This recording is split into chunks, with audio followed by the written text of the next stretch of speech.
ஆத்ம வணக்கம். மனம் சார்ந்த நூல்களை நான் உங்களுக்கு அறிமுகப்படுத்திட்டு வரேன். அந்த வரிசையில் மனமே கேள், மனதை மகானாக ஆக்குங்கள் அப்படின்னு ஒரு நூலையும் நம்ம பார்த்தோம். இந்த நூல் தான் நான் முதல்ல எழுதினது, மனம் என்னும் மகான். அதுக்கப்புறம் தான் மனதை மகானாக ஆக்குங்கள் அப்படின்னு ஒரு நூலை எழுதினேன் நான். அதாவது இந்த தலைப்பு எனக்கு ரொம்ப பிடிச்சிருந்தது. அதாவது நான் எப்படி எழுதணும்னு நினைச்சேன்னா, மனதை குருவாக மாற்றுங்கள் அப்படின்னு எழுதணும்னு தான் ஆசைப்பட்டேன் நான். மனமே குரு அப்படின்னு தான் நான் தலைப்பு வச்சிருந்தேன். ஒரு ஒரு சொல்றதுக்கு அழகாக இருக்குல்ல, மனம் என்னும் மகான் அப்படின்னு சொல்றதுக்கு நல்லா இருக்குல்ல, அதுக்காக மாற்றி வச்சேன் நான். உண்மையிலேயே இதனுடைய நோக்கம் என்ன அப்படின்னாக்கா, மனம் என்னும் குரு.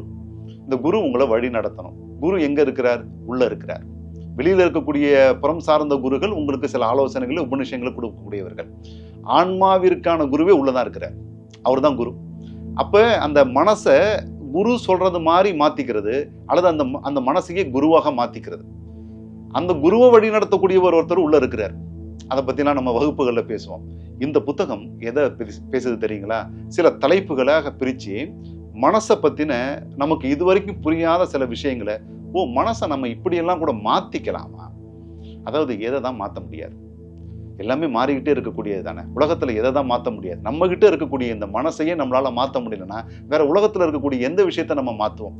உதாரணமா நம்மளுடைய உறவுகள்ல பாருங்க, நம்மளுடைய நண்பர்களுடைய வட்டத்துல பாருங்க. அவரை மாற்றணும், அது சரியில்லை, உலகம் சரியில்லை, சமூகம் சரியில்லை, அரசியல் சரியில்லை, தலைவர் சரியில்லை, மனைவி சரியில்லை, கணவர் சரியில்லை, எல்லாரையும் சரியில்லைன்னு சொல்லிக்கிட்டே இருப்போம் நம்ம.